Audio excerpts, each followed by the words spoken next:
you can see that as far as the entire financial system in China, that is now angled towards gold prices, which are going to go higher and higher, driven by this amount of accumulated household savings, which sees gold as the way of getting out of their own currency. All this gold is just going out. It's just flying away from us. And why? Well, I mean, at the end of the day, it's because the majority of the world by population, or the central banks representing the majority of the world by population, is really dumping our currencies. This is a very serious point, which, of course, we don't really fully appreciate, but we will discover to our cost. We will wake up one morning and suddenly realize what the hell's happened. For years, the United States has exploited its dollar dominance, often using it to shift domestic issues while draining wealth from other nations, undermining their economic stability. This has led to an accelerating movement toward de-dollarization, particularly as the US imposes financial sanctions that limit other countries' access to the dollar. In response, countries like China and Russia seek to lessen their dependence on the US dollar, especially through alliances like BRICS. They aim to trade in their currencies, potentially reshaping global economic dynamics and diminishing the dollar's role in international transactions. According to legendary investor Alasdair Macleod, in China, individuals are increasingly looking for safe investment options beyond traditional avenues like real estate, which have become less attractive due to market saturation and previous price drops. Although the stock market has shown some signs of recovery, its history of volatility has made it a less appealing choice for many. Instead, with household savings representing about 35% of the country's GDP, around $6 trillion annually, there's a notable shift toward gold and silver as preferred means of wealth preservation.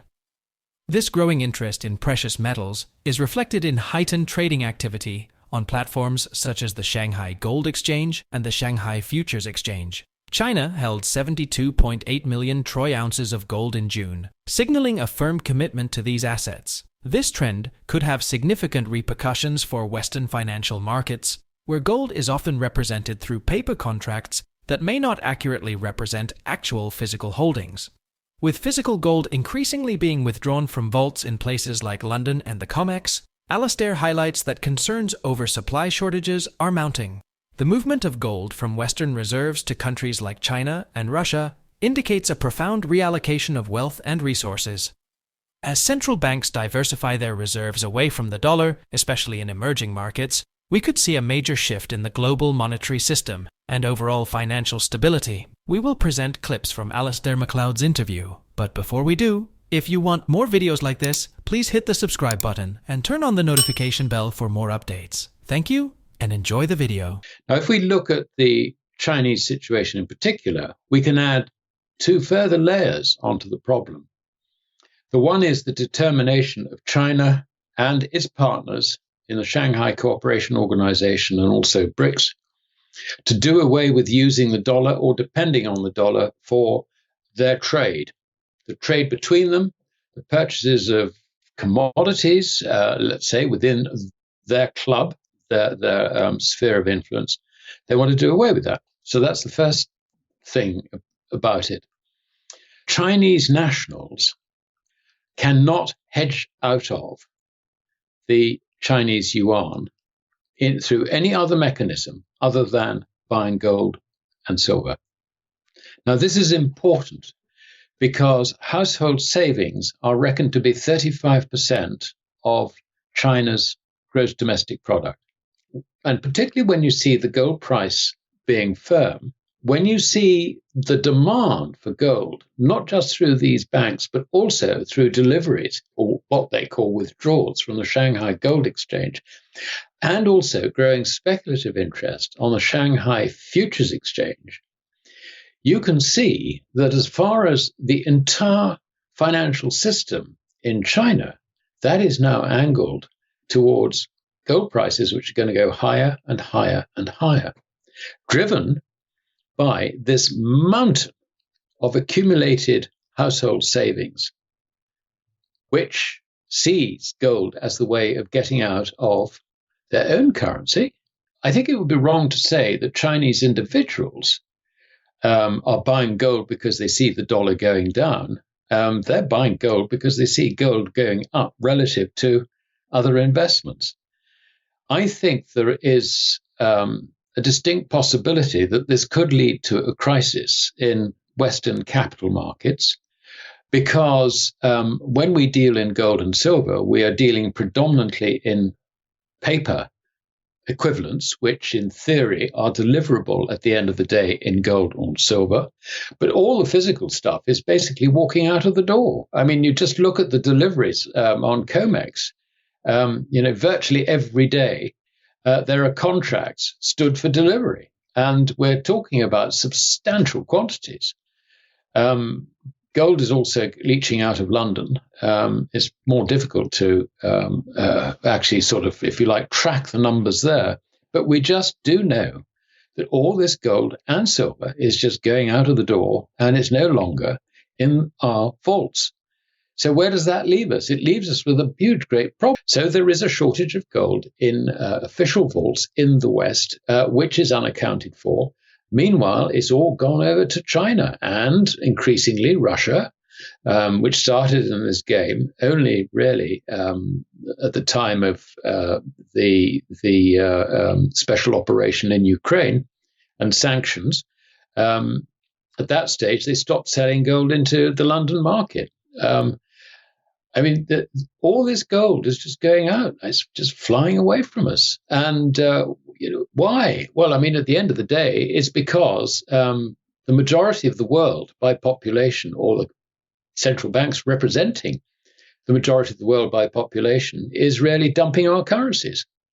This is a very serious point, which, of course, we don't really fully appreciate, but we will discover to our cost. We will wake up one morning and suddenly realize what the hell's happened. Inflation in the United States took an unexpected turn in June, cooling to 3%, which has sparked optimism for possible interest rate cuts by the Federal Reserve later this year.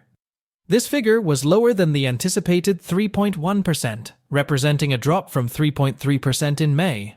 However, as Alasdair notes, while the Fed aims to reduce interest rates to alleviate the burden of its significant government deficits, market conditions tell a different tale. According to a new report from the Congressional Budget Office, investor caution is growing, fueled by concerns about the long-term sustainability of U.S. debt, which is currently around $35 trillion and projected to soar past $56 trillion by 2034. Alasdair notes that interest rates are influenced by two main factors: global perceptions of the US dollar and banks' cautious lending behavior during economic uncertainty. Many banks in Japan and Europe are highly leveraged, making them susceptible to market shifts, and recent declines in commercial real estate have exposed further vulnerabilities, leading to tighter lending standards. This increased caution complicates the Federal Reserve's efforts to lower rates. While the Fed might attempt small rate cuts, these could backfire, potentially driving higher rates.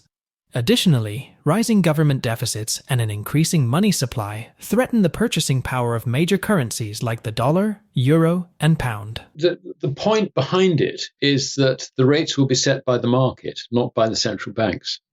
There's no doubt that what the central banks want to do is to get rates down. If the Fed could somehow manage rates lower and at the same time fund the US government deficit, then they will be very cheerful about everything. But the reality is they can't get rates down. Why? Because the market is telling them, you've got a debt problem. And that is actually going to set the whole thing. There are two basic drivers of interest rates. The first is the foreigner's view of your currency, and that is desperately important. And that is what we have been concentrating on when we talk about, is dollars going down rather than gold going up. And the second is that when banks turn cautious, then they will only lend at higher rates if they lend at all. The problem the banks have, specifically this time round, it's a fluctuation that happens as part of the lending cycle. It's a 10-year lending cycle, which you can trace all the way back to whenever statistics were sort of semi-reliable. But basically, the banking systems are over-leveraged compared with where they would like to be. Typically, Many of the GSIBs, the global systemically important banks in Japan and also in Europe, are up to 20 times leveraged. By that, I mean the relationship between total assets to equity. Now, that sort of leverage basically means that it doesn't take very much in the way of losses on your balance sheet to wipe out your equity. And of course, this is a topic which American investors have been made very much aware of with the commercial real estate situation, where values have collapsed and banks have outstanding loans. And they've got, they were lending as if it was a normal mortgage, sort of 80% loan to value type deal.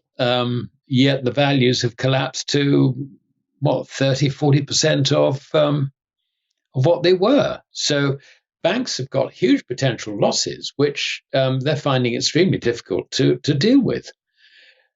That is, so they're not in the business of lending money cheaply anymore. Yet they realize that if you get higher interest rates, then the zombified economies, these zombie companies are going to go bust. And even at anything a little lower than current rates, that is a process which is ongoing. This is we're going to find more and more businesses going bankrupt at anything like these levels. I mean, it's possible that the Fed might be able to lower rates by 0.25% or something like that, but I very much doubt if they'd even achieve that. And I would have thought that if they tried to do that, then the consequences would be even higher rates down the road. I mean, the idea that inflation is over, and which is the common story in the investment community throughout the world. I mean, it's a joke. Of course, it's not over. The idea that the purchasing power of the dollar, sterling, euro, whatever, is going to stabilize when governments are running massive deficits. In other words, there is more and more currency being created, diluting the purchasing power of existing currency. And then on top of that, you've got the subjective value placed on currencies in this situation by foreigners. I mean, there's only one way for this to go. I mean, and it's not good. If trends continue, we could see a major shift in the global economy. As countries like China strengthen local currency trade and increase gold reserves, the US dollar's dominance may decline. This could lead to rising inflation and economic instability in the US, while heightened demand for physical gold might create volatility in Western financial markets. Share your thoughts on Alasdair's prediction in the comment section below. Also, ensure you like this video, subscribe to the channel, and turn on post notifications for more videos like this. Until next time.